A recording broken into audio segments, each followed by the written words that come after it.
And now, the best 60-ish seconds of your week. And President Trump has only been in office less than 2 weeks and already has signed his first major piece of legislation. A bipartisan effort, the Laken Riley Act, which requires federal detention of illegal immigrants who are charged with certain crimes. Now, this grew out of the heinous, brutal murder of a Georgia nursing student, Laken Riley, by a Venezuelan illegal immigrant who had been arrested, charged, and then paroled under the Biden administration. This will allow that kind of situation never to occur again.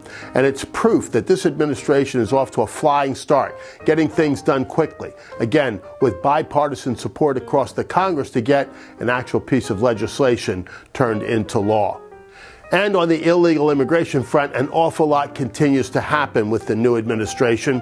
One of the things that ought to make every American breathe a gigantic sigh of relief is the fact that Kristi Noem is now the Secretary of Homeland Security, replacing the worst cabinet appointment of the Biden administration. And let me tell you, that takes some doing, given some of the other characters that were in that administration. But Alexander Mayorkas was not only, devious and deceptive, but somebody that really was malevolent when it came to the best interests of the United States of America, who constantly lied to Congress about what was actually going down on the southern border, patted himself on the back as regularly as he could. His ego was the only thing that surpassed his incompetence, and I'm not even sure it was incompetence. I think an awful lot of what he did was deliberate, and I hope that he's called to account for all of the things that he did as Secretary of Homeland Security. There aren't enough pardons in anybody's pocket to cover all of what Mayorkas did to this country. And thank God Kristi Noem is there,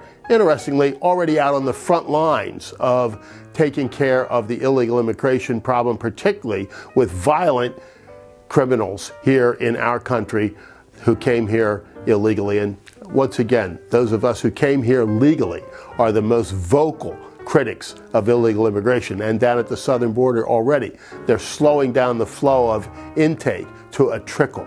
Things are really working well. And one of the more controversial acts of the new administration was President Trump's EOs on so-called birthright citizenship. Now, a lot of folks say, the Constitution's very clear. It says if you're born here, you're automatically a citizen. And it appears to say that until you read the entire context of the 14th Amendment and the debate that went into it, where the second clause says, subject to the jurisdiction thereof. Now, the question becomes, are illegal immigrants subject to the jurisdiction thereof? They came here illegally, clearly not subject.